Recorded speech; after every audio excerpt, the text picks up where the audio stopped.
Hello dear students, welcome to Unacademy, India's largest online platform। बच्चों मैं मंजू कुमार आपका हार्दिक स्वागत करता हूं एंशियंट हिस्ट्री के 5वीं क्लास में। 5th क्लास में आपका बहुत बहुत स्वागत है और आज हम एंशियंट हिस्ट्री के महत्वपूर्ण टॉपिक पर चर्चा करने जा रहे हैं जो कि हमने पिछली क्लास यानी परसों स्टार्ट किया था सोर्सेस ऑफ एंशियंट हिस्ट्री। उसके पार्ट 2 के तहत आज हम लिटरेरी सोर्सेस पर चर्चा करने जा रहे हैं। प्यारे बच्चों देख लेते हैं हमारे साथ कौन कौन जुड़ गए हैं। जगन्नाथ बहुत प्यारा बच्चा है, जगन्नाथ। जय अगस्त्या बेटा, जगन्नाथ बहुत प्यारा बच्चा है और सारी क्लासेज में उपस्थित रहते हैं। थैंक यू सो मच बेटा, very good afternoon. Gopal Kumar good evening बेटा, गुड इवनिंग। और good evening Shashikant, good evening बेटा। आरती गुड इवनिंग बेटा। Shashikant Rathore good evening. Rocket good evening बेटा। रश्मि नमस्ते बेटा, नमस्ते। Aarti good evening. Ruby good evening बेटा, वेरी गुड इवनिंग।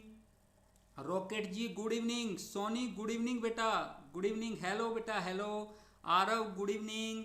श्री ओम गुड इवनिंग बेटा। रितु विश्वकर्मा भी आ गई है, गुड इवनिंग बेटा, very good evening. Ruby good evening बेटा। और सारे बच्चे जुड़ रहे हैं धीरे धीरे। अब सारे बच्चे जुड़ रहे हैं धीरे धीरे। जल्दी से जुड़ जाइए बच्चों, क्लास शुरू होने जा रही है।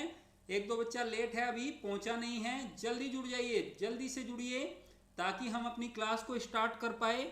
और बच्चों जल्दी से लाइक और शेयर मार दीजिए, जल्दी से लाइक और शेयर कर दीजिए, सब्सक्राइब कर दीजिए ताकि ज़्यादा से ज़्यादा बच्चे इसे देख पाए। और अरहम अंसारी गुड इवनिंग बेटा, गुड इवनिंग। और शशिकांत राठौर कह रहे हैं सर आप बहुत इंटरेस्टिंग वे में हिस्ट्री पढ़ा रहे हैं। Thank you sir, thank you so much बेटा, थैंक यू सो मच। ये सब आपका प्रेम है बेटा, सब आपका प्यार है। मैं कोशिश करता हूँ अच्छा करने की, मैं अच्छा करने की कोशिश करता हूँ।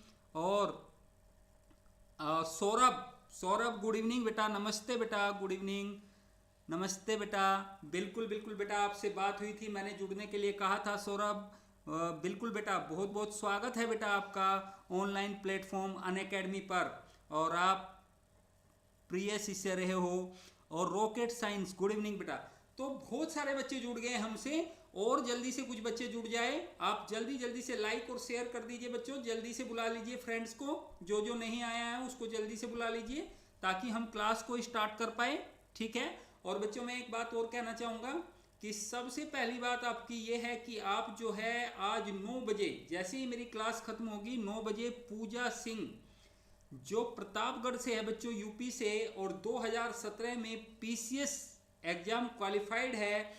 और बच्चों उनका जो एक वीडियो है, उनका जो इंटरव्यू है वो आप देखना ना भूलें। आप जरूर देखें बच्चों, आपको इससे काफ़ी हेल्प मिलेगी, बहुत ज़्यादा हेल्प मिलेगी, ठीक है बेटा। तो जरूर देखें उसे ताकि आप लोगों को गाइडेंस मिले बेटा, बिल्कुल बिल्कुल।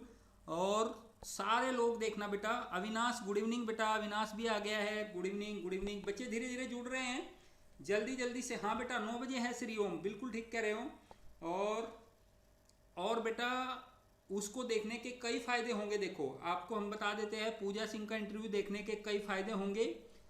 आरती बेटा archaeological sources, coins, pillar, tools, बिल्कुल थैंक यू, गुड गुड बेटा, गुड। तो राजेश भी पहुंच गए हैं, राजेश पहुंच गए हैं, गुड इवनिंग बेटा, good evening, good evening Rajesh. तो हम लोग जो बात कर रहे थे पूजा सिंह के बारे में बच्चों, पूजा सिंह का इंटरव्यू देखना आप लोगों के लिए इसलिए जरूरी है क्योंकि बेटा होता क्या है ना कि यदि, और नेहा शर्मा गुड इवनिंग बेटा, नेहा गुड इवनिंग बेटा। बच्चे हमसे जुड़ रहे हैं धीरे धीरे, जल्दी जुड़ जाइए ताकि हम लोग क्लास को शुरू कर पाए और बेहतर तरीके से क्लासेज को आगे बढ़ाए। बच्चों आपकी स्ट्रेटजी किस तरीके से बनती है, आपकी स्ट्रेटजी किस तरीके से बनती है, स्ट्रेटजी का बड़ा महत्व होता है एग्जामिनेशन में। खासकर सिविल सर्विसेज के एग्जाम को देखेंगे आप, उसके नेचर को देखेंगे तो आप समझ जाएंगे कि यदि आप सिलेबस को लिंक करना नहीं जानते आपस में, पहली बात। दूसरी बात, आप एक सही स्ट्रेटजी और एक सही प्लानिंग बनाकर आप परिश्रम नहीं करते हैं, 2 बात। और तीसरी बात, क्या कंटेंट आप पढ़े और क्या कंटेंट आप छोड़े, यदि आप ये नहीं जान पाते हैं तो बच्चों तैयारी में आपको बहुत समस्याएं आती है, बहुत दिक्कत आती है। बात समझ रहे हैं? तो प्यारे बच्चों ये ध्यान रखें कि स्ट्रेटजी सही होनी चाहिए, टाइम प्लानिंग आपका बहुत बेहतर होना चाहिए बच्चों, टाइम मैनेजमेंट बहुत बेहतर होना चाहिए। कुछ बच्चे क्या होता है, कुछ बच्चे क्या करते हैं बच्चों, टाइम मैनेजमेंट को ठीक तरीके से कर नहीं पाते हैं। ठीक है, तो टाइम मैनेजमेंट को ना करने के कारण बहुत सारी समस्याएं हो जाती है बच्चों। ठीक है, तो इसलिए जो है, इसलिए ये जरूरी है कि इसलिए ये जरूरी है इसलिए ये जरूरी है कि हम टाइम मैनेजमेंट को ठीक तरीके से देखें और टाइम मैनेजमेंट के हिसाब से स्ट्रेटजी बनाएं बच्चों, और स्ट्रेटजी बना के क्या कंटेंट पढ़े और क्या ना पढ़े इस पर ध्यान दें। पूजा सिंह इस बारे में आपसे काफ़ी बातें करेगी, आप लोगों को देखना बेहद जरूरी है बच्चों। लाइक और शेयर कर दीजिए। बस अब हम शुरू करने जा रहे हैं क्लास को। ठीक है, बिल्कुल आरती कह रही है, आरती निमेश, बिल्कुल टाइम मैनेजमेंट का बड़ा महत्व है बेटा, बिल्कुल सही है। हरीश हरजसप्रीत, गुड इवनिंग बेटा, गुड इवनिंग। ठीक है, और काफी बेनिफिट मिलेगा आपको बेटा। ठीक है बच्चों, तो क्लास स्टार्ट करते हैं। एक बार फिर आपसे गुजारिश, एक बार फिर आपसे निवेदन, एक बार फिर आपसे बच्चों मेरी तहे दिल से निवेदन है बेटा कि आप लोग ये जो है इसको लाइक और शेयर कर दीजिए, जल्दी जल्दी लाइक और शेयर कर दीजिए ताकि हम लोग जुड़ जाए और आगे चले। ठीक है, Sandy Baliyan, thank you so much Sandy, thank you so much. Sandy मिल गया है, सैंडी मिल गया, सैंडी खो गया था, सैंडी मिल गया।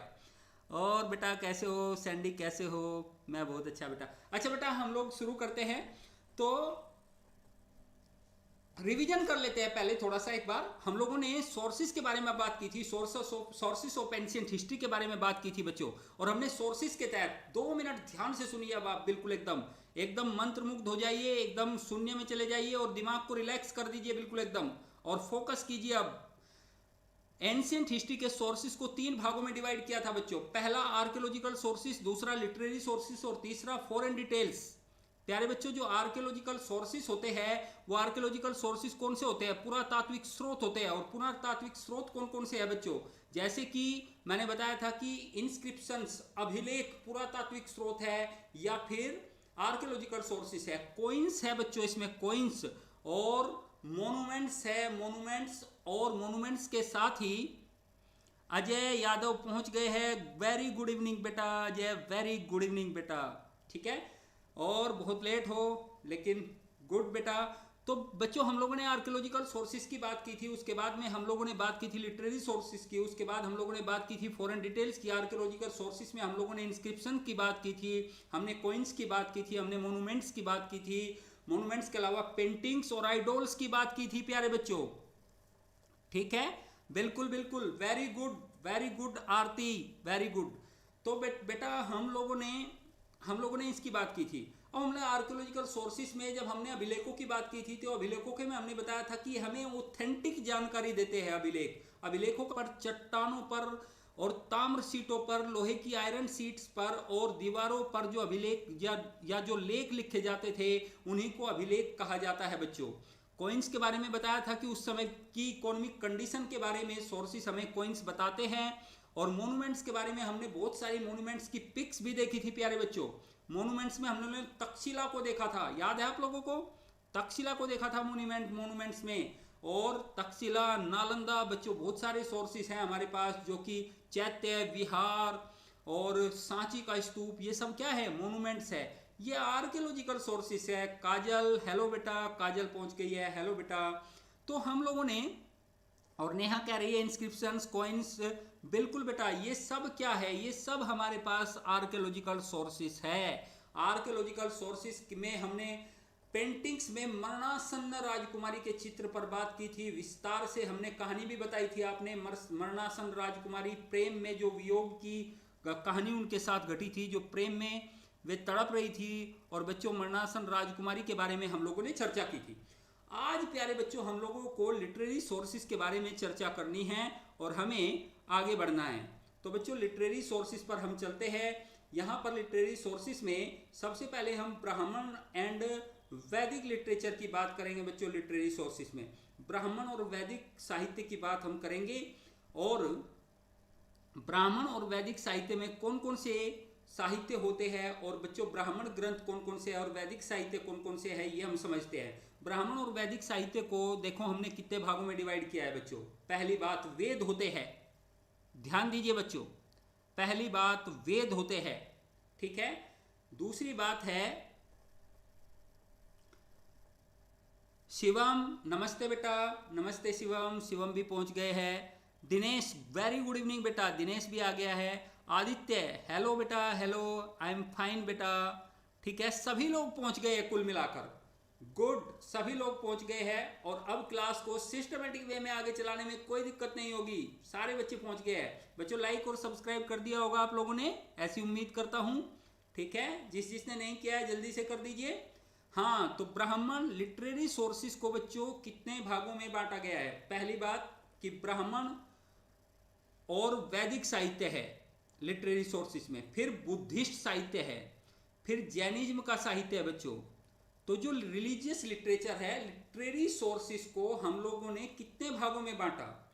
लिटरेरी सोर्सेस को हम लोगों ने बांटा था धार्मिक साहित्य और धर्मेतर साहित्य में, याद है सभी को। धार्मिक साहित्य और धर्मेतर साहित्य यानी कि रिलीजियस और नॉन रिलीजियस या सेक्युलर रिसोर्सेस के बारे में हम लोगों ने बात की थी। अब बच्चों हम लोगों ने जो रिलीजियस लिटरेचर है हमारा, रिलीजियस लिटरेचर में हमने बात की थी ब्राह्मण या वैदिक साहित्य की, बुद्धिज्म की और जैनिज्म की, यानी बुद्धिस्ट लिटरेचर और जैना लिटरेचर के बारे में हम लोगों ने बात की थी। अब ब्राह्मण में या वैदिक में उसी क्रम में हम लोगों ने देखा कि सबसे पहले है प्यारे बच्चों वेद। सबसे प्यारे पहले कौन सा है बच्चों, सबसे पहले है वेद। वेदों के बारे में हमें चर्चा करनी है। तो सबसे पहले वेद है, वेदों के बारे में बच्चों सभी जानते हैं। अच्छा बच्चों, वेदों के बारे में हम थोड़ा सा पहले समझ लेते हैं, वेद होते क्या है वास्तव में। The word Veda means knowledge. Veda शब्द का मतलब बच्चों ज्ञान होता है, ध्यान दें आप बात पर। वेद शब्द का मतलब होता है ज्ञान, ठीक है। और वेदों को बच्चों महर्षि कृष्ण द्वैपायन ने लिपिबद्ध किया था, स्क्रिप्टेड किया था प्यारे बच्चों। यानी कि पहले वेद क्या होते थे, पहले वेद ओरल होते थे बच्चों। ओरल का मतलब होता है कि पहले मौखिक होते थे वेद, फिर बाद में क्या हुआ बच्चों, उन्हें लिपिबद्ध किया गया। और जब लिपिबद्ध किया गया उन्हें, तो वह महर्षि कृष्ण द्वैपायन ने उन्हें लिपिबद्ध किया था। वेदों की संख्या प्यारे बच्चों 4 है। वेदों की संख्या कितनी है, 4 है। जिसमें से पहला है ऋग्वेदा, दूसरा है सामवेदा, तीसरा है यजुर्वेदा और चौथा है अथर्ववेद। ध्यान से सुनिए बच्चों, पहला है ऋग्वेद, दूसरा है सामवेद, सभी बच्चे जानते हैं इसको, तीसरा है यजुर्वेद और चौथा है बच्चों अथर्ववेद। लेकिन हम इसमें से कुछ महत्वपूर्ण बातों को समझते हैं। पहली बात बच्चों, हम ऋग्वेद से शुरू करते हैं। ऋग्वेद वास्तव में क्या है। यदि हम ऋग्वेद पर बात करें बच्चों, तो ऋग्वेद में पहली बात यह है कि ऋग्वेद जो है ओल्डेस्ट वेदा है, यानी कि सबसे पुराना वेद, सबसे पुराना जो वेद है बच्चों वो ऋग्वेद है। ओल्डेस्ट एंड लार्जेस्ट वेदा है ये, आप इसे कहिए कि सबसे पुराना और सबसे बड़ा वेद है ऋग्वेद बच्चों, ठीक है। सबसे पुराना और सबसे बड़ा वेद है ऋग्वेद। दूसरी बात, ऋग्वेद 10 मंडलों में विभाजित है बच्चों। ऋग्वेद कितने मंडलों में विभाजित है, मंडल्स का मतलब बुक या चैप्टर्स कह सकते हैं आप, बड़ा। तो मंडलों में विभाजित है बच्चों, ऋग्वेद 10 मंडलों में विभाजित है। ऋग्वेद के तीसरे मंडल में गायत्री मंत्र का वर्णन है, ठीक है। ऋग्वेद के तीसरे मंडल में गायत्री मंत्र का वर्णन है बच्चों। और गायत्री मंत्र आप में से सभी ने सुना होगा। गायत्री मंत्र जो है ओम भूर्भुवः स्वः तत्सवितुर्वरेण्यं भर्गो देवस्य धीमहि धियो यो न प्रचोदयात्, ये सभी ने सुना है, बिल्कुल। तो ये जो गायत्री मंत्र है ये सावित्री देवता को समर्पित है बच्चों। सूर्य देवता है सावित्री और उनको समर्पित है क्या, गायत्री मंत्र। तो बच्चों ऋग्वेद के जो ज्यादातर रचाए हैं वो भी सूर्य की स्तुति में है बच्चों, सूर्य की स्तुति में है ऋग्वेद की ज्यादातर रचाएं। और कहते हैं प्यारे बच्चों कि ऋग्वेद ऋग्वेद जो है, ऋग्वेद 10 मंडलों में बटा है। उसके तीसरे मंडल में मैंने बताया आपको गायत्री मंत्र है। उसके 10वें मंडल में सबसे महत्वपूर्ण है। बिल्कुल बेटा, संजय कुमार पूछ रहे हैं कि एचपीएससी के लिए सफिशिएंट है क्या? बिल्कुल संजय, एचपीएससी के लिए सफिशिएंट है, यूपीपीएससी के लिए सफिशिएंट है, आरपीएससी के लिए सफिशिएंट है प्यारे बच्चों, बीपीएससी के लिए और उत्तराखंड पीसीएस के लिए, एमपी पीसीएस के लिए, ऑल पीएससीज के लिए मोर देन सफिशिएंट मटेरियल है बच्चों, कोई इश्यू ही नहीं है यहाँ पर। ठीक है, बिल्कुल। सोनू कुमार भी हमसे पूछ रहे हैं, सोनू कुमार बेटा बिल्कुल बीपीएससी के लिए भी है, और आप देखना सारे क्वेश्चंस बच्चों एक एक करके आपके कवर होते जाएंगे। ठीक है, लेक्चर से बाहर चीजें नहीं रहेंगी। हम आपको बार बार कहते हैं लेक्चर से बाहर चीजें नहीं रहेंगी, मोर देन सफिशिएंट रहेगा आपका। अरे जरा क्वेश्चन तो उठा के देख लो, क्वेश्चन लगा के देख लो, बार बार बोलते हैं हम तो, क्वेश्चन उठा के देख लो, सारी चीजें फुलफिल होती जाएगी। अभी देखिए इंडस वैली सिविलाइजेशन हम शुरू करेंगे तो देखेंगे कितने कितने डिटेल में जाकर कोई भी टॉपिक जो है किसी भी तरीके से दाएं बाएं नहीं होगा बच्चों। ठीक है, तो हम लोग जो है बिल्कुल भी जो है एक भी पीएससी एग्जाम ऐसा नहीं होगा जो इससे बाहर होगा। ठीक है, हाँ। तो अब देखो बेटा, ऋग्वेद कितने मंडलों में बटा हुआ है? 10 मंडलों में। तीसरे मंडल में क्या है? गायत्री मंत्र है। 10वें मंडल में क्या है? वर्ण विभाजन। वर्ण के बारे में सुना होगा आपने बच्चों, वर्ण विभाजन के बारे में सुना होगा। वर्ण विभाजन यानी कि ब्राह्मण, क्षत्रिय, वैश्य और शूद्र, क्लासिफिकेशन ऑफ वर्णाज। ब्राह्मण, क्षत्रिय, वैश्य और शूद्र प्यारे बच्चों, ये 4 वर्ण होते थे, और इसका वर्णन ऋग्वेद के 10वें मंडल के पुरुष सूक्त में किया गया है प्यारे बच्चों, पुरुष सूक्त में। ठीक है, तो ऋग्वेद के 10वें मंडल के पुरुष सूक्त में 4 वर्णों में विभाजित किया गया है, ब्राह्मण, क्षत्रिय, वैश्य, शूद्र। पहले जातियां नहीं थी बच्चों, 4 वर्ण होते थे। 4 वर्णों के बारे में हम बेहद डिटेल से समझेंगे सारी चीजें एक एक। कहाँ? वैदिक सिविलाइजेशन में प्यारे बच्चों। तो यहां पर तो आप ऋग्वेद के बारे में समझ रहे हैं, तो बस इसको सुन लीजिए, बात समझ रहे हैं। तो ऋग्वेद में क्या है? ऋग्वेद में सबसे बड़ी बात है कि सबसे बड़ा और सबसे पुराना होत्र ऋषि के द्वारा गाया जाता है। होत्र ऋषि के द्वारा इसका गायन किया जाता है बच्चों। सूर्य की स्तुति के लिए इसमें मंत्र है अधिकतर, और बच्चों सबसे बड़ा वेद है ये, 10 मंडलों में बटा हुआ है। तीसरे मंडल में गायत्री मंत्र है, 10वें मंडल में क्या है? क्लासिफिकेशन ऑफ वर्णा है। 9वें मंडल में बच्चों सोम देवता की उपासना का, सभी में। चौथे मंडल में कृषि है बच्चों, कृषि। 10वां और पहला मंडल बाद में जोड़ा गया प्यारे बच्चों, बाद में जोड़ा गया ये मंडल। अब बात कर लेते हैं जरा सामवेद की। सामवेद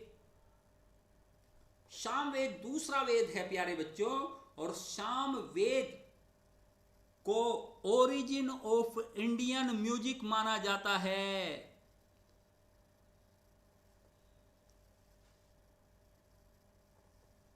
हाँ बिल्कुल बेटा, बिल्कुल संजय कुमार, बिल्कुल कर दीजिए। तो बेटा सामवेद को ओरिजिन ऑफ इंडियन म्यूजिक माना जाता है, या भारतीय संगीत का जनक कहा जाता है प्यारे बच्चों। भारतीय संगीत का जनक किसे? सामवेद को। ओरिजिन ऑफ सामवेद पद शैली में अर्थात पोएट्री फॉर्म में लिखा गया है प्यारे बच्चों, और सामवेद में भारतीय संगीत 7 सुर, सारे गामा पा धा नी सा, 7 सुर जो है बच्चों वो हमें सामवेद से मिलते हैं। तो प्यारे बच्चों Samaveda origin of Indian music है। आज जो गाने आप सुनते हो ना, गाने तो विभिन्न प्रकार के सुनते हैं सारे बच्चे। किसी को रॉक म्यूजिक पसंद आता है, किसी को सूफियाना, है ना। तो सभी तरह के जो गाने आप सुनते हो, म्यूजिक सुनते हो, है ना। बेबी को बेस पसंद है, और या फिर कोई अन्य गाना, ओए राजू प्यार ना करियो। अब दिल टूट जाता है कभी कभी बच्चों का दिल टूट जाता है तो गाते हैं ओए राजू प्यार ना करियो। जो भी म्यूजिक है, कुल मिलाकर बात ये है, वो सारा म्यूजिक ना होता, ये गाने भी ना होते, बेबी को बेस पसंद भी ना होता, यदि सामवेद ना होता प्यारे बच्चों। तो Samaveda origin of Indian music है। और उद्गाता उद्गाता उद्गाता ऋषि के द्वारा इसका गायन किया जाता था बच्चों, गायन किया जाता था। अब बात सुन लीजिए यजुर्वेद का, यजुर्वेद की बात सुन लीजिए बच्चों। यजुर्वेद में क्या है इसकी भी बात सुन लीजिए।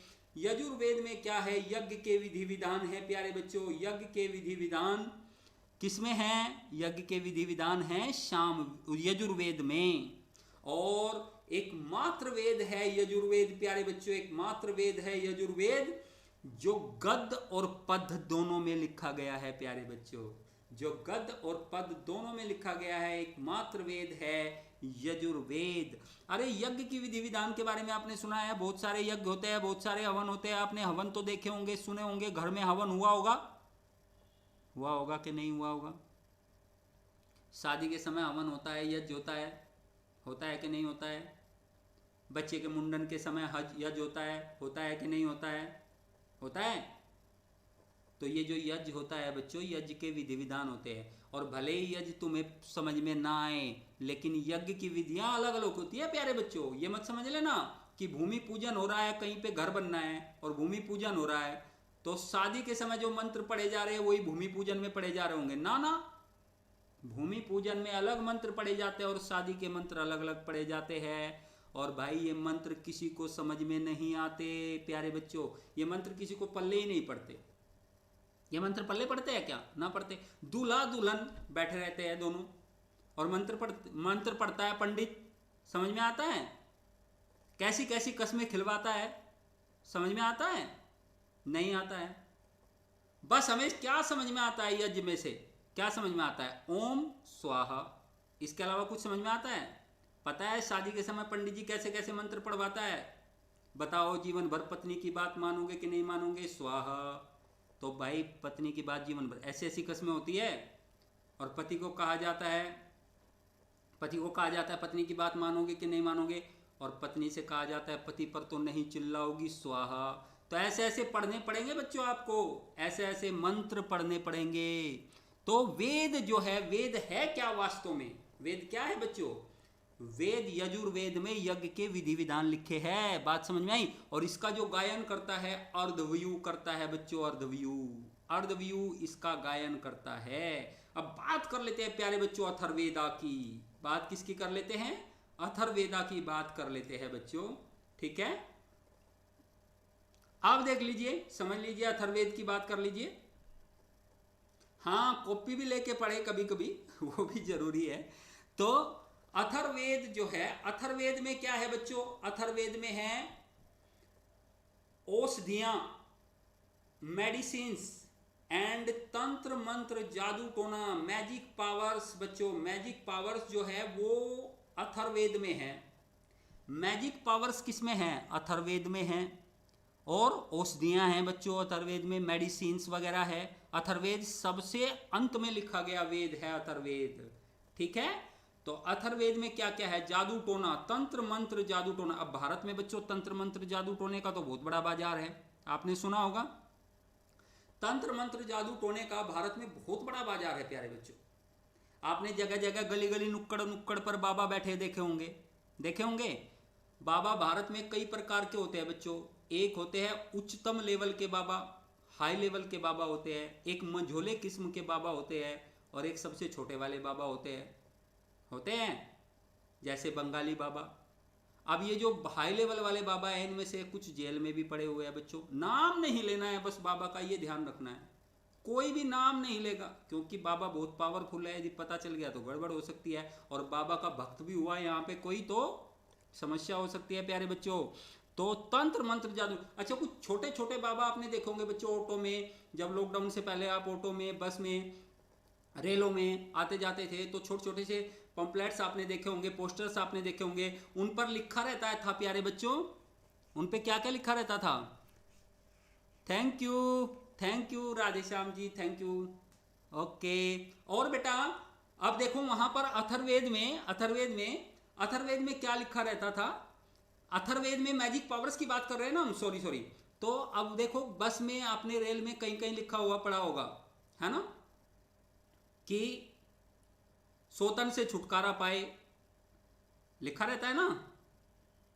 प्यार में हताश निराश लोग मिले, ऐसा मनचाहा प्रेम प्राप्त करे। और कहीं कहीं तो कोई कोई तो ये भी लिख देता है महिला मित्र का फोन नंबर प्राप्त करे। अब बताओ बच्चों, महिला मित्र का फोन नंबर ये कहां से देगा ये बाबा, देगा? तो भाई ये मैजिक पावर्स जो है, ऐसी ऐसी मैजिक पावर्स है। कुल मिलाकर प्यारे बच्चों, ऋग्वेद सबसे पुराना और सबसे बड़ा वेद, साम वेद संगीत वाला वेद, म्यूजिक वाला वेद, यजुर्वेद यज्ञ की विधि विधान वाला वेद, अथर्ववेद बच्चों, अथर्ववेद जिसमें से क्या क्या है अथर्ववेद में? अथर्ववेद में है मैजिक पावर्स एंड मेडिसिन्स प्यारे बच्चों। ऋग्वेद का क्या है? ऋग्वेद का क्या है बच्चों? अब ऋग्वेद की बात देखो बच्चों, खूब हंस रहे हैं, बिल्कुल देखा होगा सभी लोगों ने। सोतन से छुटकारा पाए, काजल कह रही है। हाँ काजल, ऐसा ही होता है, मामला बना रहता है, मनचाहा प्यार करे और ये करे और वो करे। बात कर लेते हैं प्यारे बच्चों ऋग्वेद की का जो है कौन सा ब्राह्मण ग्रंथ है? पहला ब्राह्मण ग्रंथ है ऐत्रेय ब्राह्मण ग्रंथ। अच्छा बच्चों, जो वेदों की जो एक्सप्लेनेशन है ना प्यारे बच्चों, वो ब्राह्मण ग्रंथ है इन्हें एक्सप्लेन करने के लिए। तो ऋग्वेद का ब्राह्मण ग्रंथ मैंने क्या बताया? वेदों की व्याख्या है ब्राह्मण ग्रंथ में। तो बच्चों ऐत्रेय ब्राह्मण है ऋग्वेद का, कोशिति की ब्राह्मण भी है ऋग्वेद का, सामवेद का ब्राह्मण है बच्चों पंचविश ब्राह्मण, और बच्चों यजुर्वेद का ब्राह्मण है शतपथ और तैतरीय ब्राह्मण बच्चों, शतपर और तैतरीय। शतपथ ब्राह्मण बच्चों बेहद इंपॉर्टेंट है। जब हम उत्तर वैदिक काल पढ़ेंगे प्यारे बच्चों, उत्तर वैदिक काल जब हम पढ़ेंगे तो उत्तर वैदिक काल में हम देखेंगे कि Shatapatha Brahmana main literary sources है उत्तर वैदिक काल के बारे में समझने के लिए प्यारे बच्चों, ठीक है? तो इसलिए जगन्नाथ बेटा, हेलो डियर, गुड इवनिंग बेटा, गुड इवनिंग। अच्छा तो बेटा यहां पर हम लोग कर रहे थे बात कि ये जो शतपथ ब्राह्मण है बच्चों, इसमें पुराने राजवंशों के बारे में जानकारी मिलती है हमें उत्तर वैदिक काल के, ठीक है? कई सारे राजवंशों के बारे में बताते हैं ये शतपथ ब्राह्मण में। शतपथ ब्राह्मण में कहा जाता है कि पूर्व में राजा को सम्राट कहा जाता था, ठीक है? इस तरीके की चीजें दी गई है बच्चों। और उत्तर में मध्य में किस प्रकार राजा कहा जाता था, दक्षिण में किस प्रकार भोज कहा जाता था। तो शतपथ ब्राह्मण बेहद ऑथेंटिक सोर्स है हमारे पास उत्तर वैदिक काल के इतिहास को जानने के लिए। और बच्चों अथर्ववेद का जो ब्राह्मण है हमें वो गोपथ ब्राह्मण मिलता है। कौन सा ब्राह्मण मिलता है? गोपथ ब्राह्मण मिलता है। अब बात करेंगे बच्चों हम लोग उपनिषदों की। अब बच्चों उपनिषदों की बात यदि हम करें तो उपनिषदों के बारे में यदि हम देखेंगे तो बच्चों उपनिषद जो होते हैं, उपनिषद है क्या? उप का मतलब होता है, उपनिषदों के बारे में समझ लो बच्चों थोड़ा सा। उप का मतलब होता है पास मतलब नियर, समीप, पास बैठना, ठीक है बच्चों? तो उप का मतलब होता है बच्चों पास बैठना, और निषद का मतलब है ज्ञान प्राप्त करना। तो उपनिषद का मतलब होता है गुरु के पास बैठकर ज्ञान प्राप्त करना। और आरती ने बिल्कुल सही बता दिया है, 108 उपनिषद होते हैं प्यारे बच्चों, 108 उपनिषद होते हैं। बेटा संजय कुमार मेरे से पूछ रहा है, बेटा बिल्कुल जवाब दूंगा, जो मैं पढ़ लेता हूं बेटा संजय जरूर जवाब देता हूं। बेटा कंफर्म हो जाओ, सिलेबस कंप्लीट होगा प्यारे बच्चों, बिल्कुल मैं मंजू कुमार आपका सिलेबस पूरा करूंगा और हम महत्वपूर्ण टॉपिक पर डिस्कस करते हुए चलेंगे प्यारे बच्चों। तो Sanjay don't worry dear, don't worry, ठीक है? हाँ तो नियर मतलब मैंने बताया था। तो उपनिषद जो होते हैं बच्चों, उपनिषद होता है गुरु के पास बैठ करके ज्ञान प्राप्त करना। क्या कहलाता है उपनिषद? 108 उपनिषद है बच्चों, और इसमें ब्रह्म ज्ञान की बात की जाती है, परम पिता परमेश्वर के ध्यान की बात की जाती है, आत्मा परमात्मा की बात की जाती है। जो भी हम लोग कर रहे हैं, हाँ हाँ, बिल्कुल बिल्कुल, जो गुरुजी के पास राधे श्याम जी कह रहे हैं, जो अभी हम लोग ज्ञान प्राप्त कर रहे हैं, बिल्कुल बिल्कुल राधे श्याम जी, बिल्कुल। और हम लोग जो है उपनिषदों की बात कर लेते हैं बच्चों। 108 उपनिषद है, और 108 उपनिषद जो है उसमें से महत्वपूर्ण उपनिषदों की बात हम करते हैं, जैसे कि कठोपनिषद है बच्चों, जिसमें आत्मा परमात्मा की बात की गई है, बड़ा अच्छा जो है प्रकरण दिया जाता है। केन उपनिषद है बच्चों, मांडुक्य उपनिषद है, मुंडकोपनिषद है, छांदोग्य उपनिषद है। अरे बच्चों बहुत सारे उपनिषद है, बहुत सारे, 108 उपनिषद है। मुंडकोपनिषद के बारे में तो आपने सुना होगा बच्चों, सत्यमेव जयते, गुरुकुल जैसा, बिल्कुल बेटा, सत्यमेव जयते। अजय कह रहा है गुरुवर आपके पास ही बैठकर ही ज्ञान लेना है हमें। बेटा बिल्कुल स्वागत है आपका बेटा, बहुत बहुत स्वागत है बेटा, ठीक है। और अब देखो बात कर लेते हैं हम बच्चों, उपनिषदों की बात कर लेते हैं। पास बैठकर ज्ञान प्राप्त करना, तो उपनिषदों में मैंने बताया बहुत गहरा ज्ञान होता है, आत्मा परमात्मा का ज्ञान होता है प्यारे बच्चों, और गुरु के पास बैठकर ज्ञान प्राप्त करना इसमें होता है। और बहुत सारे महत्वपूर्ण उपनिषद होते हैं। मुंडक उपनिषद में हमें लिखा हुआ मिलता है प्यारे बच्चों, क्या, सत्यमेव जयते, हमेशा सत्य की विजय होती है। और इस बात को याद भी रखना प्यारे बच्चों कि हमेशा, हाँ बेटा, 1028 होते हैं हाइमन्स, किसमें, ऋग्वेद में होते हैं बेटा 1028, जगन्नाथ जी बता रहे हैं, बिल्कुल ठीक। तो बेटा उपनिषदों के बारे में हम लोगों ने समझा। अब हम लोग बात कर लेते हैं बच्चों आगे। अब हम बात करते हैं वेद के उपवेद भी होते हैं प्यारे बच्चों, उपवेदों की चर्चा कर लेते हैं। जैसे कि ऋग्वेद है बच्चों, ऋग्वेद का उपवेद है आयुर्वेद बच्चों। आयुर्वेद के बारे में आपने सुना होगा, बिल्कुल सुना होगा। आयुर्वेद, भारत का आयुर्वेद पूरी दुनिया में मिसाल कायम कर रहा है बच्चों वर्तमान काल में, ठीक है। आयुर्वेद का कोई विकल्प नहीं है बच्चों दुनिया में। और हम लोगों ने बात की ऋग्वेद का एक उपवेद होता है आयुर्वेद, सामवेद का उपवेद होता है बच्चों गंधर्व वेद, गंधर्व वेद होता है, सामवेद का उपवेद, और यजुर्वेद का उपवेद होता है बच्चों धनुर्वेद। धनुर्वेद उपवेद है किसका, यजुर्वेद का प्यारे बच्चों। अथर्ववेद, अथर्ववेद का उपवेद है शिल्प वेद बच्चों, शिल्प वेद। तो ये वेद होते हैं बच्चों, और ये उपवेद होते हैं। याद रखना उपवेद से भी क्वेश्चन पूछे जाते हैं, कौन से वेद का कौन सा उपवेद होता है, लगातार प्रश्न पूछे गए, 20 बार कम से कम प्रश्न पूछे गए होंगे बच्चों, 20 बार कम से कम। अरे याद हो रहा है कि नहीं हो रहा है, याद हो जाना चाहिए प्यारे बच्चों। मैं बार बार क्लासेज में आपको कहता हूं, याद हो जाना चाहिए, क्लास में ही याद हो जानी चाहिए सारी चीजें। उसका कारण ये है ताकि किसी को पढ़ाना पड़ जाए तो पढ़ा भी दो, और किसी से टकराना पड़ जाए तो टकरा भी दो। बात समझ में आई? तो आगे बढ़ जाते हैं प्यारे बच्चों। अब हम बात करेंगे स्मृति की। ब्राह्मण ग्रंथ में बच्चों स्मृति भी आती है।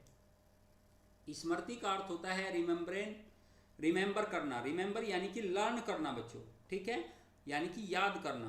तो स्मृति जो होती है बच्चों, स्मृति में भी, स्मृति किसी विशेष एक विषय पर लिखा गया ग्रंथ होता है। स्मृति बच्चों कई प्रकार की होती है। अजय बता रहा है कि याद हो रहा है सर, गुड बेटा, good Ajay, good, very good बेटा, वेरी गुड। और उपवेद मीन्स, यानी कि अरहम अंसारी पूछ रहे हैं कि उपवेद का अर्थ क्या होता है। उपवेद का अर्थ होता है वेद का, यानी कि शब्दवेदा, यानी कि उसी का उपवेद, ठीक है, उसी की मतलब उसी के अंडर में एक विशेष जानकारी। जैसे देखो ध्यान से, एक विशेष जानकारी बेटा, ऋग्वेद की बात है, यहां पे देखो ऋग्वेद का क्या है, आयुर्वेद, यानी कि आयुर्वेद की जानकारी दी गई है इसमें, और ये ऋग्वेद का ही उपवेद है, बाद में लिखे गए उपवेद। सामवेद का गंधर्ववेद है, तो गंधर्ववेद में बेटा कलाओं के बारे में चर्चा की गई है, बेटा कलाओं के बारे में चर्चा की गई है। यजुर्वेद, धनुर्वेद बेटा, धनुर्वेद में भी हमें विशेष जानकारी दी गई है विधि विधान की, जो विधि विधान रिचुअल्स होते हैं उनकी। अथर्ववेद में बेटा शिल्प वेद है, उसमें मैजिक पावर्स, ब्रह्मा ज्ञान, इन सब के बारे में जानकारी दी गई है प्यारे बच्चों, ठीक है। और बिल्कुल सब क्लास ऑफ ए वेद अजय बता रहा है, बिल्कुल बेटा बिल्कुल। और स्मृति बच्चों याद करने की, जैसे कि कंटेंट पर विशेष एक जो सब्जेक्ट है उस पर विशेष तरीके से इम्फेसिस किया जाए। जैसे मनुस्मृति है बच्चों, इसमें कानून के बारे में भी बताया गया है, विधि के बारे में बताया गया है बच्चों मनुस्मृति में। ठीक है, हाँ बिल्कुल बिल्कुल, जगन्नाथ बता भी रहा है जैसे प्रेसिडेंट वाइस प्रेसिडेंट, ऐसे वेद उपवेद, बिल्कुल बिल्कुल। तो बेटा मनुस्मृति जैसे स्मृति कौन कौन सी है? सबसे पुरानी स्मृति मिलती है हमें मनुस्मृति बेटा। मनुस्मृति जो है, मनुस्मृति में मनु के द्वारा कानून और महिलाओं की स्थिति के बारे में जानकारी दी गई है। ऐसे ही याज्ञवल्क्य स्मृति है बच्चों, इसके बारे में समकालीन परिस्थितियों के बारे में जानकारी दी गई है और कानूनों के विषय में जानकारी दी गई और धार्मिक रिचुअल्स के बारे में भी जानकारी दी गई है। पराशर एक ऋषि थे बच्चों और पराशर स्मृति उन्हीं के बारे में लिखी गई और ये भी गुप्त काल में पराशर स्मृति लिखी गई है। फिर बच्चों नारद स्मृति है, नारद स्मृति भी लिखी गई है और भी कई स्मृति है बच्चों। मनुस्मृति पर बाद में टीकाएं भी लिखी गई, यानी कि उसमें बाद में उसकी एक्सप्लेनेशन भी लिखी गई। ठीक है, मिताक्षरा विज्ञानेश्वर की चीजें जो है उसमें कई सारी चीजें लिखी गई है। तो यहाँ पर मनुस्मृति, याज्ञवल्क्य स्मृति, पराशर स्मृति और नारद स्मृति, बृहस्पति स्मृति, कई सारी स्मृतियां और भी है बच्चों। ये महत्वपूर्ण स्मृति है और ये भी ब्राह्मण ग्रंथ का एक पाठ है प्यारे बच्चों, एक पाठ है ये भी। अब हम बात करेंगे बच्चों पुराणों की। पुराणों के बारे में आपने सुना होगा, पुराण का अर्थ होता है बच्चों द ओल्ड, यानी कि पुराना। पुराना से मिलकर बना है पुराणाज, यानी कि पुराण। पुराण बच्चों कई सारे होते हैं, 18 पुराण मुख्य रूप से होते हैं बच्चों। 18 पुराण होते हैं और 18 पुराणों में से कुछ महत्वपूर्ण पुराणों की बात करते हैं बच्चों, जैसे कि हम ब्रह्मा पुराण की बात करते हैं, जैसे कि हम विष्णु पुराण की बात करते हैं जिसमें परशुराम जी के बारे में बताया गया है और परशुराम के अवतार के बारे में चर्चा की गई है। भागवत पुराण की बात करते हैं बच्चों, भागवत पुराण के बारे में, भागवत धर्म के बारे में बात की गई है। मत्स्य पुराण, और बच्चों आप ये मत समझ लेना वायु पुराण भी होता है, बहुत सारे पुराण होते हैं बच्चों।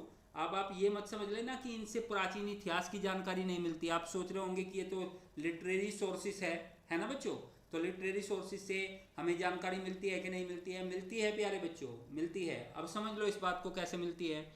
जैसे ब्रह्मा पुराण है, विष्णु पुराण है, विष्णु पुराण से बेटा मौर्य वंश के बारे में जानकारी मिलती है हमें बच्चों, यानी हमें चंद्रगुप्त मौर्य के बारे में जानकारी मिलती है। भागवत पुराण से भी बच्चों हमें जानकारी प्राप्त होती है। वायु पुराण से हमें गुप्त काल के बारे में जानकारी प्राप्त होती है। मत्स्य पुराण से हमें आंध्र सातवाहन वंश के बारे में जानकारी प्राप्त होती है प्यारे बच्चों। निधि आज लेट हो गई, कोई बात नहीं बेटा निधि, वेलकम, आपका बहुत बहुत स्वागत है बेटा, देर से आए दुरुस्त आए। ठीक है, बात करते हैं बेटा पुराणों की। तो हम बता रहे हैं आपको बार बार कि पुराण जो है क्या क्या होते हैं, जैसे कि ब्रह्मा पुराण है, विष्णु पुराण है, भागवत पुराण है, मत्स्य पुराण है। अच्छा बच्चों आपने देखा होगा विष्णु के अवतारों की बात भी की गई है। महाभारत के बाद की कथाएं पुराणों के माध्यम से पता चलती है हमें। महाभारत के बाद का जो इतिहास है ना बच्चों, राजा परीक्षित वगैरह से आगे का जो इतिहास है वो हमें जानकारी मिलती है कहाँ से? पुराणों से मिलती है बच्चों। पुराणों का भी इतिहास को जानने में बड़ा महत्व है, हालांकि पुराणों का इतिहास थोड़ा सा अतिशयोक्ति पर आधारित है बच्चों, लेकिन इनका बड़ा महत्व है। शिव पुराण भी है प्यारे बच्चों, मैंने बताया 18 पुराण हैं और सारे बच्चे इस बारे में बता रहे हैं। तो हम लोग बात करते हैं प्यारे बच्चों, थोड़ा सा आगे बढ़ते हैं और हम आगे की चीज़ों को भी समझ लेते हैं। ठीक है, अभी देख लेते हैं हम लोग। अब हम बात करते हैं बच्चों अरण्यक के बारे में। एक और वैदिक लिटरेचर में एक और पहलू रह गया बच्चों, जिसका कि बिल्कुल बेटा बिल्कुल विष्णु के 10 अवतार है। रॉकेट बता रहे हैं विष्णु के 10 अवतार होते हैं बच्चों, जिसमें से मत्स्य अवतार होता है, क्रूमु अवतार होता है। पहला मत्स्य होता है, दूसरा क्रूमु अवतार होता है, तीसरा वराह अवतार होता है, चौथा अवतार होता है, चौथा अवतार याद नहीं आ रहा है, पांचवा अवतार वामन अवतार होता है, छठा अवतार परशुराम अवतार होता है बच्चों, फिर राम अवतार होता है, ठीक है, और फिर कृष्ण अवतार है बच्चों। फिर कृष्ण अवतार के बाद में बुद्ध अवतार है बच्चों, ठीक है। तो 10 अवतार है कुल मिलाकर बच्चों। कितने अवतार हैं? 10 अवतार है बच्चों। विष्णु के कितने अवतार है? 10 अवतार है। हाँ, नरसिंह अवतार है बेटा चौथा अवतार है नरसिंह अवतार, बिल्कुल। तो ये मत्स्य, कुमु, वराह, नरसिंह, वामन, परशुराम, राम, कृष्ण, बुद्ध और कल की अवतार। कल की अवतार अभी हुआ नहीं है बच्चों, कल की अवतार कलयुग में आएगा। कह रहे हैं कि कलयुग में आएगा कृष्ण का एक अवतार, विष्णु का एक अवतार प्यारे बच्चों। और विष्णु के ये जो अवतार कल की अवतार आएगा, ये घोड़े पर बैठकर आएगा और अब तक जितने अवतार हुए हैं उन सब में सबसे पावरफुल होगा प्यारे बच्चों। बिल्कुल चौथा नरसिंह होता है बच्चों, दिमाग से निकल गया था लेकिन याद आ गया। फिर बुद्ध अवतार होता है प्यारे बच्चों, बिल्कुल होता है। तो ये सारे अवतार होता है, ठीक है। हाँ, क्रोनोलॉजी के क्रम में जगन्नाथ बेटा हो सकता है नरसिंह अवतार तीसरे नंबर पर हो, आप देख लीजिएगा, लेकिन ये 10 अवतार होते हैं बच्चों, ठीक है। अरण्यक के बारे में बात कर लेते हैं प्यारे बच्चों। अरण्यक क्या होता है?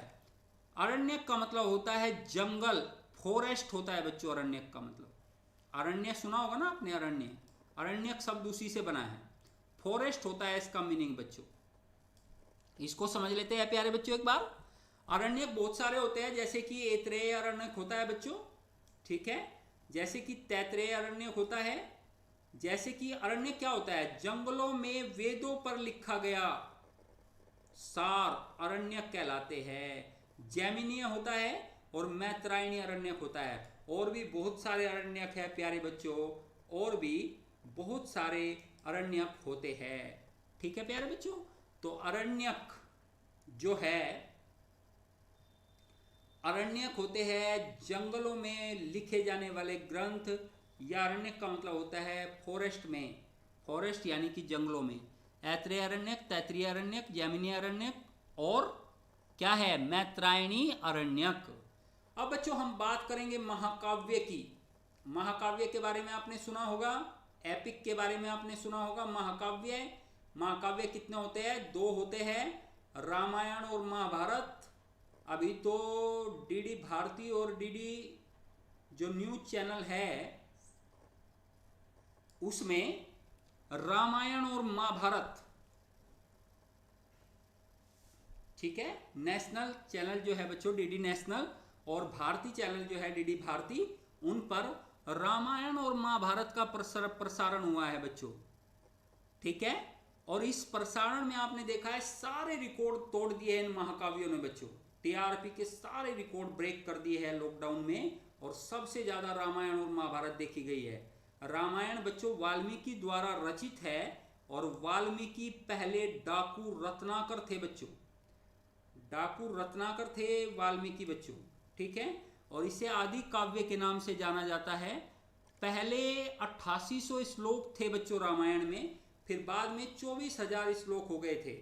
तो बच्चों रामायण में राम अवतार, विष्णु के राम अवतार की चर्चा है बच्चों, और मर्यादा पुरुषोत्तम के रूप में दिखाया गया है राम जी को, मर्यादा पुरुषोत्तम के रूप में, बहुत ज्यादा मर्यादा वाले ईश्वर के रूप में दिखाया गया है, ताकि लोगों के सामने एक मिसाल बन सके। तो रामायण बच्चों एक महाकाव्य, वाल्मीकि मैंने बताया डाकू रत्नाकर थे। वाल्मीकि सत्य से साधना की ओर बढ़े थे, वाल्मीकि लूटपाट करते थे बच्चों, और वाल्मीकि बाद में डाकू से एक बहुत बड़े ऋषि बने बच्चों, और उन्होंने आदि काव्य महाकाव्य रामायण की रचना की प्यारे बच्चों, रामायण की, ठीक है। तो इसलिए बच्चों ये तो बात थी महाकाव्यों के रूप में। अब बात करेंगे हम महाभारत की। महाभारत की चर्चा आप लोगों ने सुनी होगी प्यारे बच्चों। महाभारत वेद व्यास के द्वारा लिखा गया बच्चों, महर्षि वेद व्यास के द्वारा लिखा गया महाभारत, और ये longest epic of the world है, दुनिया का सबसे बड़ा महाकाव्य है बच्चों ये। क्या? महाभारत। पहले शुरू में इसमें बच्चों 6000 श्लोक थे, फिर 12,000 श्लोक हो गए, फिर 24,000 श्लोक हो गए, और फिर 1,00,000 श्लोक हो गए बच्चों। 1,00,000 श्लोक होने के बाद इसका नाम पड़ा प्यारे बच्चों महाभारत। क्या नाम पड़ा? महाभारत। जब 24,000 श्लोक थे इसमें, तब इसे कहा जाता था जय भारत। तो प्यारे बच्चों, Mahabharat longest epic of the world है, दुनिया का सबसे बड़ा महाकाव्य है। पांडवों और कौरवों के बीच के युद्ध की कहानी है बच्चों। भगवान श्री कृष्ण अवतार के रूप में महाकाव्य में बताए गए हैं प्यारे बच्चों। और राम जहां मर्यादा पुरुषोत्तम थे, वहीं श्री कृष्ण जो 8वें अवतार है बच्चों विष्णु के, श्री कृष्ण में बच्चों कलात्मकता बहुत ज्यादा पाई जाती है। वह श्री कृष्ण में हमें सभी गुण मिलते हैं। ये दुनिया भर के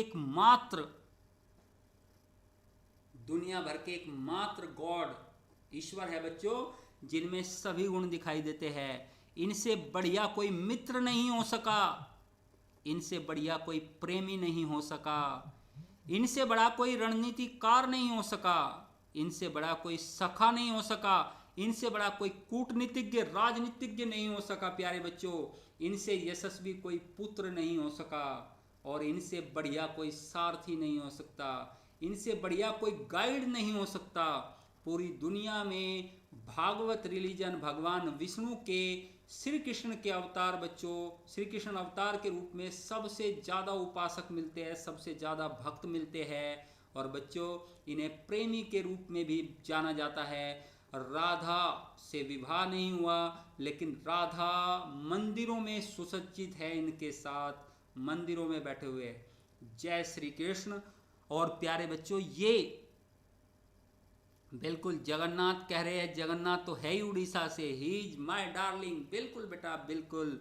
और तो श्री कृष्ण अवतार बच्चों थोड़े से कलात्मक होते हैं, उनमें विविधता देख सकते हैं आप, डाइवर्सिटी देख सकते हैं आप उनमें। मर्यादा पुरुषोत्तम राम से ज्यादा डाइवर्सिटी 8वें अवतार में मिलती है। ठीक है बच्चों। और भागवत गीता हमें ना मिलती बच्चों यदि महाभारत ना हुई होती। भागवत गीता दुनिया का एकमात्र ऐसा ग्रंथ जो बच्चों कर्म के बारे में सबसे अच्छी शिक्षा हमें देता है। कर्म के बारे में सबसे बड़ा शिक्षा हमें देता है कि हम कर्म कैसे करें प्यारे बच्चों। बात को समझ रहे हो कि नहीं समझ रहे हो? तो ये जो चीजें हैं, तो लॉन्गेस्ट एपिक है बच्चों वर्ल्ड का कौन? महाभारत। ठीक है बच्चों। तो यहां तक हम लोगों ने बच्चों समझा। आज लिटरेरी सोर्सेस में, हम धार्मिक सोर्सेस में हम लोग समझ रहे हैं क्या क्या। हम लोगों ने ब्राह्मण लिटरेचर, और हम लोगों ने किसके बारे में समझा? ब्राह्मण लिटरेचर और वैदिक लिटरेचर के बारे में समझा बच्चों। महाकाव्य समझे, अरण्यक समझे, और बच्चों वेद समझे, उपवेद समझे, उपनिषद समझे, स्मृति समझी, और प्यारे बच्चों हमने ये सारी चीजें समझी। ठीक है। और अब ध्यान से देखे, ध्यान से मेरी बात को सुन ले। Harish, yes sir, okay. Harish आज दिखाई नहीं दे रहा था बेटा। पुलकित, वेरी नाइस लेक्चर। अच्छा, थैंक यू सो मच बेटा पुलकित, थैंक यू सो मच बेटा। और सारे बच्चे, अरे बच्चों आप लोगों को समझ में भी आ रहा है, मजा आ रहा है कि नहीं आ रहा है, और समझ में आ रहा है कि नहीं आ रहा है? मैं इतनी मेहनत कर रहा हूं तो आप लोगों को समझ में कैसा आ रहा है, ये जानने का हक बनता है कि नहीं बनता है मेरा? बनता है कि नहीं बनता है? बस तुम्हें समझ में आना चाहिए। और प्यारे बच्चों, तो ये थे महाकाव्य। और अब ध्यान से बात सुन लो मेरी, 2-3 बातें ध्यान से सुन लीजिए बच्चों। पहली बात, 9 बजे अब से ठीक 7-8 मिनट बाद Pooja Singh UP PSC exam qualified की हुई 2017 में बच्चों, इनसे आप जरूर मिले और आप जाने इनके विचार। बात समझे बेटा, इनके विचार आप जरूर जाने।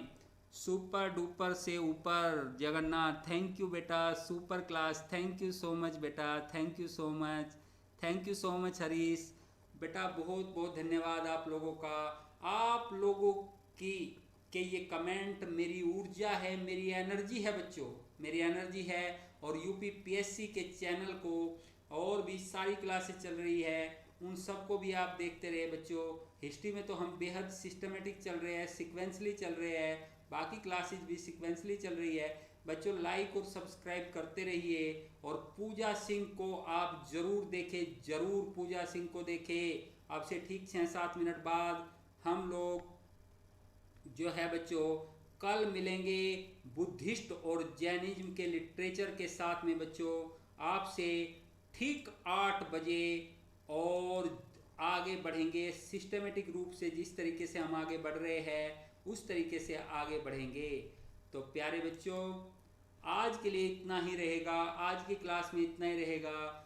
थैंक यू सो मच, बहुत बहुत धन्यवाद बच्चों, बहुत बहुत धन्यवाद आप लोगों का। और नेहा कह रही है you teach very nicely sir with concept clarity. बिल्कुल बेटा, मेरी कोशिश रहेगी कि कंसेप्ट के साथ चीज़ें समझे हम, कंसेप्ट के साथ।